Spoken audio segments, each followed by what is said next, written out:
Um, 2 weeks ago was the anniversary of my grandmother's death. It's okay. I want you guys to freak out about this when I say this. But she died at 56 years old of cancer. And I think about this because I'm getting close to that age, and it starts, whenever that comes around, I start thinking about that a lot. There's a happy part about this story, and I want to explain it to you. She died way younger than she should have. But my grandfather lived to be 87. So he had 31 years without the love of his life. She's the only one he ever wanted to be with, the only person he ever married. So he never remarried. So he spent 31 years without her. On her deathbed, she came up to him and she said, listen, I know that things did not work out the way we wanted them to. We were going to travel the world after we retired. But here's the thing, we raised 3 kids. All 3 of our kids have their own money. They're very successful. They don't need our money. They don't need your money. I want you to still do that. I want you to travel the world for me. I want you to see all the things that we were going to see together, and I want you to do it for me. And he did. He went to Europe, he went to China, he went to Japan. He spent every single penny that he had seeing the world for my grandmother. And he is absolutely my hero for doing that. I want to do exactly that same thing. I want to go out of this world with absolutely nothing, the same way that I came in. And I'll tell you guys right now that I am this close to achieving that goal. I got there a little faster than I expected to, but what do you do, right? No, it's kind of cool. I don't talk about death a lot. I don't think about death a lot, but every once in a while something will pop up and you start thinking about it a little bit, right? Like I saw this podcast the other day and I thought this was very interesting. Do you guys know what the #1 way that people would choose to die if they could make that choice? And their sleep is number 2. Very close. That's number 2. Having sex. That's right. Who said it? Okay, somebody said it. Back there. Having sex. The #1 way for men and women, if they could choose, would be having sex. Now I think that if the woman died while the guy was having sex with her, that'd be okay, right? Yeah. Because it's not ideal, right? That's not the goal. But I do think the guy would handle it a little bit better than the woman would, right? He'd probably lean into it. He's proud of me, like, yeah, I murdered that pussy. Like, he would.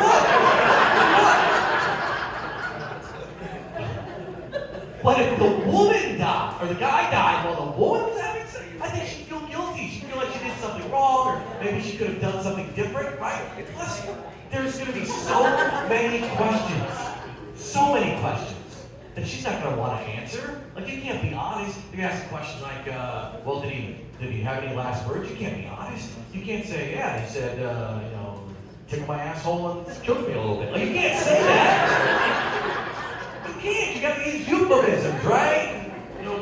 Did he have it? How was it like at the end? Well, he was in and out a lot toward the end. Not a lot. Here's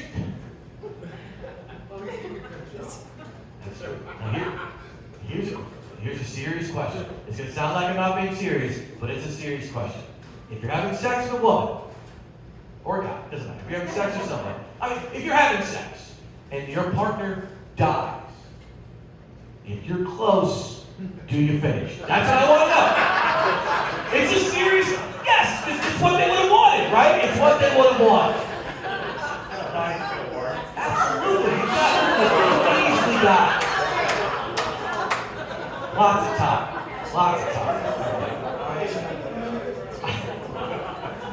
I had a girl ask me a couple weeks ago, she goes, do you think you even could finish? I absolutely think I can finish. I do.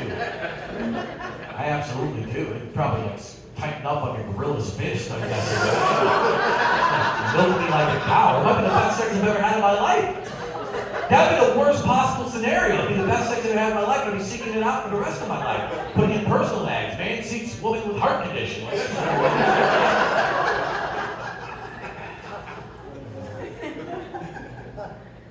that might be, it sounds like a weird fetish, but it's like, there's a lot of weird stuff going on in the world. Like, you probably know this, Kayla, right? Do you know what the #1 kink for women under the age of 30 is? The #1 kink? Any guesses? You don't want to guess? According to science, the #1 kink for women under the age of 30 is being choked sexually. It's the #1 kink. Yeah. I don't think I can do it. I don't think I'm qualified. I don't want to end up serving 18 to life because Stephanie took too long to orgasm. Isn't that crazy though that we've come to that? We've come to the point of near murdering your partner. That's the thing nowadays. 5 years ago, people were eating ass. That's probably how they got the fucking peanut allergies in the first place.